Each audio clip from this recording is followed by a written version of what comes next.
कभी सोचा है कि ये जो रिस्पेक्ट या सम्मान होता है, ये इतनी खामोशी से कब और कैसे चला जाता है?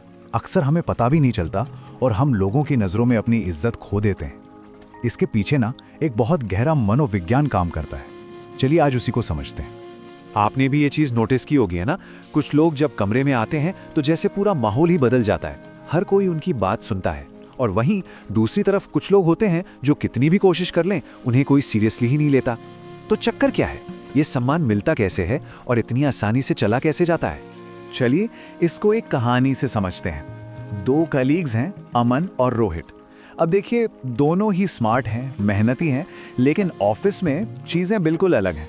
मीटिंग्स में रोहित की बात सब ध्यान से सुनते हैं, लेकिन अमन को अक्सर बीच में ही टोक दिया जाता है। बॉस भी बड़े प्रोजेक्ट्स रोहित को ये देता है और अमन उसे मिलते हैं छोटे मोटे काम। सबसे अजीब बात तो ये है कि अमन ज्यादा फ्रेंडली है, सबकी हेल्प करता है। तो फिर गड़बड़ कहाँ हो रही है? तो इसका जवाब ना हमारे दिमाग के काम करने के तरीके में छिपा है। देखिए, रिस्पेक्ट कभी मांगी नहीं जाती, इसके सिग्नल दिए जाते हैं। मतलब लोग बैठकर सोचते नहीं हैं कि चलो आज इसका सम्मान करेंगे। नहीं, ये एक सबकॉन्शियस फैसला होता है जो हमारा दिमाग अपने आप बिना सोचे समझे ले लेता है। तो हमारा दिमाग देखता क्या है? वो चुपचाप कुछ चीजें नोट करता है, जैसे कि कोई इंसान खुद अपनी वैल्यू कैसे करता है, अपनी बाउंड्रीज को कैसे बचाता है, मुश्किल सिचुएशन में रिएक्ट कैसे करता है, और बस इन्हीं सिग्नल्स के आधार पर एक साइलेंट जजमेंट पास हो जाता है, इस इंसान की इज्जत करनी है या नहीं। चलिए इसे और आसान बनाते हैं। मान लीजिए कि आपकी पर्सनल वैल्यू या आत्म मूल्य एक किला है और इस किले को प्रोटेक्ट करती हैं 4 दीवारें। अगर ये दीवारें मजबूत हैं तो रिस्पेक्ट बनी रहती है, बल्कि बढ़ती है। लेकिन अगर इन दीवारों में दरारें पड़ने लगें तो समझिए सम्मान का किला ढहने लगता है। तो कौन सी हैं ये दीवारें जो कमजोर पड़ जाती हैं? चलिए देखते हैं। पहली दीवार, और वो है खुद को जरूरत से ज्यादा एक्सप्लेन करना। एक छोटा सा एग्जाम्पल देते हैं। मान लीजिए ऑफिस में कोई काम लेट हो गया। बॉस ने पूछा लेट क्यों हुआ?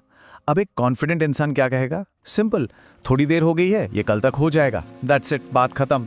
और दूसरी तरफ, सर वो क्या है ना, पहले तो ट्रैफिक मिल गया, फिर लैपटॉप स्लो हो गया, अरे और फिर लाइट भी चली गई। बहानों की पूरी लिस्ट। यहाँ साइकोलॉजी क्या है? जब कोई जरूरत से ज्यादा एक्सप्लेन करता है तो वो अनजाने में एक सिग्नल भेज रहा होता है, मुझ पर भरोसा मत करो। क्यों?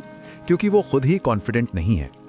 याद रखिए, कॉन्फिडेंट लोग कम और सटीक बोलते हैं, और जो लोग इनसिक्योर होते हैं वो ज्यादा सफाई देते हैं। ओके, तो अब आते हैं दूसरी दीवार पर जो रिस्पेक्ट को कम करती है।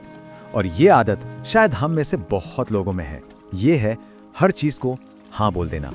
किसी ने कहा मेरा ये काम कर दो, हाँ ठीक है।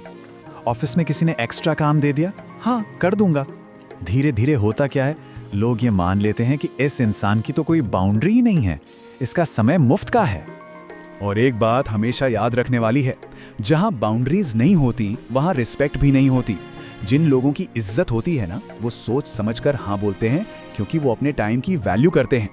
ठीक है, अब चलते हैं तीसरी दीवार की तरफ। ये एक और आदत है जो धीरे धीरे रिस्पेक्ट को खत्म कर देती है, और वो है लगातार दूसरों से अप्रूवल मांगना। आपने देखा होगा कुछ लोगों को वो हर फैसले के बाद पूछते हैं, ये ठीक है ना, पसंद आया, मैं सही तो हूं ना? और दूसरी तरफ एक कॉन्फिडेंट इंसान क्या कहता है, ये फैसला है और ये हमारा प्लान है। ये सुनने में शायद छोटी बात लगे, पर इसका साइकोलॉजिकल इंपैक्ट बहुत बड़ा है। जब कोई हर चीज के लिए दूसरों के अप्रूवल पर डिपेंड करता है तो वो एक सिग्नल भेजता है कि मैं लीडर नहीं, फॉलोअर हूं। और रिस्पेक्ट वो हमेशा लीडर्स को दी जाती है, फॉलोअर्स को नहीं। और अब आते हैं चौथी और शायद सबसे जरूरी दीवार पर। ये वो आदत है जो रिस्पेक्ट को जड़ से खत्म कर सकती है, और वो है डिसरिस्पेक्ट को बर्दाश्त करना। सोचिए, कोई आपके साथ बदतमीजी से बात करता है और आप चुप रह जाते हैं। कोई आपकी बात बीच में काट देता है और आप कुछ नहीं कहते। जब हम ऐसा करते हैं तो हम अपनी रिस्पेक्ट की दीवार को खुद ही गिरा रहे होते हैं, जबकि रिस्पेक्ट बचाने का मतलब है कि उस बिहेवियर को शांति से एड्रेस करना। क्योंकि दिमाग इस पैटर्न को पकड़ लेता है कि यहाँ पर ऐसा बर्ताव अलाउड है। लोग हमारे साथ वैसा ही व्यवहार करते हैं जैसा हम उन्हें करने की इजाजत देते हैं। रिस्पेक्ट को प्रोटेक्ट करना पड़ता है, वो अपने आप नहीं मिलती। तो इन चारों दीवारों को समझने के बाद एक बहुत पावरफुल चीज निकल कर आती है। रिस्पेक्ट का लेना देना आपकी इंटेलिजेंस या मेहनत से उतना नहीं है जितना कि एक बहुत गहरी अंदर की चीज से है। लोग हमें उतनी ही रिस्पेक्ट देते हैं जितनी हम खुद को देते हैं। ये एक सीधा कनेक्शन है। जब कोई अपने टाइम, अपनी एनर्जी, अपनी बाउंड्रीज की वैल्यू करता है तो दुनिया को ये सिग्नल मिल जाता है, और जब कोई खुद ही अपनी वैल्यू नहीं करता तो फिर दूसरे क्यों करेंगे। तो अब सवाल ये है कि इन कमजोर दीवारों को मजबूत कैसे बनाया जाए, रिस्पेक्ट वापस कैसे पाई जाए। चलिए 3 बहुत सिंपल आदतों पर बात करते हैं जिन्हें आज से ही शुरू किया जा सकता है। पहली आदत, कम बोलें लेकिन क्लियर बोलें। जिनकी लोग इज्जत करते हैं वो शब्दों को बर्बाद नहीं करते। मैं ट्राई कर रहा था, ये सब कहने की जगह सीधे कहें, मैं इसे हैंडल कर लूंगा। शॉर्ट, डायरेक्ट और कॉन्फिडेंट। दूसरी आदत, अपने टाइम को प्रोटेक्ट करें। अगर कोई कुछ ऐसा करने को कहता है जो सही नहीं है तो लंबी चौड़ी सफाई देने की जरूरत नहीं है। बस एक सिंपल लाइन, ये अभी पॉसिबल नहीं है। याद रखिए, बाउंड्री बनाना बदतमीजी नहीं है, ये सेल्फ रिस्पेक्ट है। और तीसरी आदत, प्रेशर में शांत रहें। अगर कोई डिसरिस्पेक्टफुल हो तो गुस्सा होने या इमोशनल होने के बजाय शांति से कहें। चलिए इस बातचीत को रिस्पेक्टफुल रखते हैं।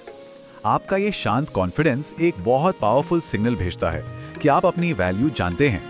तो आखिर में बस एक बात, रिस्पेक्ट कभी चिल्लाकर नहीं मांगी जाती, ये खामोशी से कमाई जाती है। हर दिन, हर बातचीत में, हर छोटे बड़े फैसले में हम हर पल दुनिया को सिग्नल दे रहे हैं कि हम खुद को कितनी वैल्यू देते हैं। तो असली सवाल ये नहीं है कि दूसरे आपकी रिस्पेक्ट करते हैं या नहीं, असली सवाल तो ये है कि क्या आप खुद अपनी रिस्पेक्ट करते हैं, क्योंकि जिस दिन आप ये करना शुरू कर देंगे दुनिया भी आपको वही लौटाना शुरू कर देगी।